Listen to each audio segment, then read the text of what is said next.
The next example is I never drink tea. এটা হচ্ছে গিয়ে অ্যাসার্টিভ সেন্টেন্স, কারণ শুরুতে আছে সাবজেক্ট। তবে অ্যাসার্টিভ সেন্টেন্স হচ্ছে গিয়ে দুই প্রকার, অ্যাফার্মেটিভ আর নেগেটিভ। তার মধ্যে এই সেন্টেন্সটা হচ্ছে গিয়ে নেগেটিভ সেন্টেন্স, কারণ হচ্ছে গিয়ে নেভার।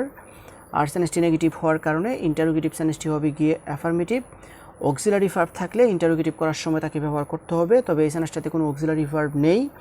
আর অক্সিলারি ভার্ব না থাকলে টেন্স অনুসারে ডু নট অথবা ডাজ নট অথবা ডিড নট থেকে কিছু একটা ব্যবহার করতে হবে।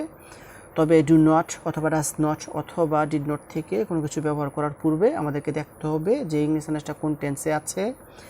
যদি সেন্টেন্সটা প্রেজেন্ট ইনডেফিনিট টেন্সে থাকে সেক্ষেত্রে আমাদেরকে ডোন্ট অর ডাজেন্ট থেকে কিছু একটা ব্যবহার করতে হবে। আর যদি সেন্টেন্সটা পাস্ট ইনডেফিনিট টেন্সে থাকে সেক্ষেত্রে আমাদেরকে ব্যবহার করতে হবে গিয়ে ডিডেন্ট। এখন আই হচ্ছে গিয়ে সাবজেক্ট, ড্রিঙ্ক হচ্ছে গিয়ে ভার্বের প্রেজেন্ট ফর্ম, সেজন্য এই সেন্টেন্সটা হচ্ছে গিয়ে প্রেজেন্ট ইনডেফিনিট টেন্স। আর যেহেতু এই সেন্টেন্সটা প্রেজেন্ট ইনডেফিনিট টেন্স সেজন্য আমাদেরকে এখন ডোন্ট অর ডাজেন্ট থেকে কিছু একটা ব্যবহার করতে হবে, ডিডেন্ট বাদ দিতে হবে। তবে এখনও সমস্যা আছে ডোন্ট নাকি ডাজেন্ট। এখন সাবজেক্টটা যেহেতু থার্ড পারসন সিঙ্গুলার নাম্বার নয় সেজন্য আমাদেরকে ব্যবহার করতে হবে গিয়ে ডোন্ট। তবে আমরা শুরুতেই ডিসাইড করে রেখেছিলাম যে সেন্টেন্সটি নেগেটিভ হওয়ার কারণে ইন্টারোগেটিভ সেন্টেন্সটি হবে গিয়ে অ্যাফার্মেটিভ, আর সেজন্য আমরা এখন ডোন্ট ইউজ করতে পারবো না, আমাদেরকে ইউজ করতে হবে গিয়ে শুধুমাত্র ডু। তারপর সেন্টেন্সটিকে শুরু থেকে শেষ পর্যন্ত লিখতে হবে এবং সেন্টেন্সটির শেষে ইন্টারোগেশন চিহ্ন দিতে হবে। তবে অ্যাসার্টিভ সেন্টেন্সে নেভার থাকলে ইন্টারোগেটিভ করার সময় এভার হয়, নাথিং থাকলে এনিথিং হয় এবং নো থাকলে এনি হয়। আর সেজন্য এই সেন্টেন্সটাতে নেভার থাকার কারণে আমাদেরকে লিখতে হবে গিয়ে ever. So I never drink tea, এটাকে ইন্টারোগেটিভ করলে হবে do I ever drink tea. Now the next example is he never tells a lie. এটা হচ্ছে কি অ্যাসার্টিভ সেন্টেন্স, কারণ শুরুতে আছে সাবজেক্ট, আর অ্যাসার্টিভ সেন্টেন্সের শুরুতেই সাবজেক্ট থাকে।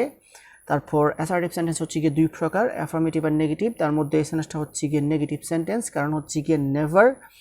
আর সেন্টেন্সটি নেগেটিভ হওয়ার কারণে ইন্টারোগেটিভ সেন্টেন্সটি হবে গিয়ে অ্যাফার্মেটিভ। অক্সিলারি ভার্ব থাকলে ইন্টারোগেটিভ করার সময় তাকে ব্যবহার করতে হবে, তবে এই সেন্টেন্সটাতে কোনো অক্সিলারি ভার্ব নেই। আর অক্সিলারি ভার্ব না থাকলে টেন্স অনুসারে don't or doesn't or didn't থেকে কিছু একটা ব্যবহার করতে হবে। এখন don't or doesn't or didn't থেকে কিছু একটা ব্যবহারের পূর্বে আমাদেরকে দেখতে হবে যে ইংলিশ সেন্টেন্সটা কোন টেন্সে আছে। যদি এই ইংলিশ সেন্টেন্সটা প্রেজেন্ট ইনডেফিনিট টেন্সে থাকে সেক্ষেত্রে আমাদেরকে ডোন্ট অর ডাজেন্ট থেকে কিছু একটা ব্যবহার করতে হবে।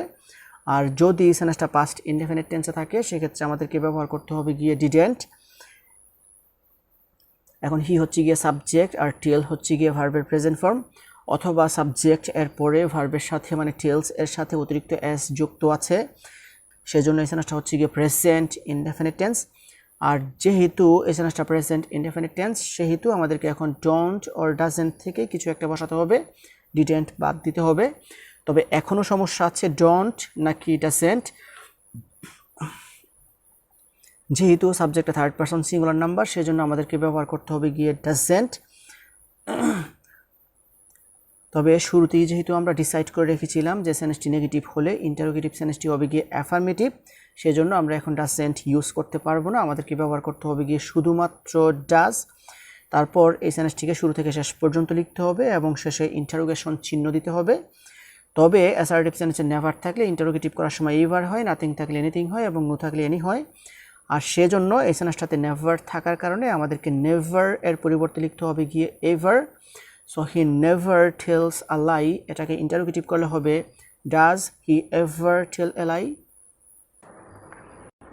Now the next example is I have nothing to say. এটা হচ্ছে গিয়ে অ্যাসার্টিভ সেন্টেন্স, কারণ শুরুতে আছে সাবজেক্ট, আর অ্যাসার্টিভ সেন্টেন্সের শুরুতেই সাবজেক্ট থাকে।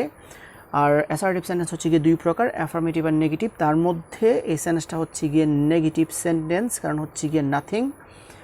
আর সেন্টেন্সটি নেগেটিভ হওয়ার কারণে ইন্টারোগেটিভ সেন্টেন্সটাকে করতে হবে গিয়ে অ্যাফার্মেটিভ। অক্সিলারি ভার্ব থাকলে ইন্টারোগেটিভ করার সময় তাকে ব্যবহার করতে হবে, আর হ্যাভ হচ্ছে গিয়ে অক্সিলারি ভার্ব সেজন্য হ্যাভটাকে আমাদেরকে ব্যবহার করতে হবে। আর সেজন্য আমরা হ্যাভটাকে ব্যবহার করেছি। তবে সেন্টেন্সটা যেহেতু নেগেটিভ সেন্টেন্স সেজন্য ইন্টারোগেটিভ সেন্টেন্সটি হবে গিয়ে অ্যাফার্মেটিভ, সেজন্য হ্যাভের সাথে কোনো নট যোগ করা যাবে না, হ্যাভই থাকবে। তারপর সেন্টেন্সটিকে শুরু থেকে শেষ পর্যন্ত লিখতে হবে এবং সেন্টেন্সটির শেষে প্রশ্নবোধক চিহ্ন দিতে হবে। তবে অ্যাসার্টিভ সেন্টেন্সে নেভার থাকলে ইন্টারোগেটিভ করার সময় এভার হয়, নাথিং থাকলে এনিথিং হয় এবং নো থাকলে এনি হয়। আর সেজন্য এই সেন্টেন্সটাতে নাথিং থাকার কারণে আমাদেরকে নাথিং এর পরিবর্তে লিখতে হবে গিয়ে anything. So I have nothing to say, এটাকে ইন্টারোগেটিভ করলে হবে have I anything to say.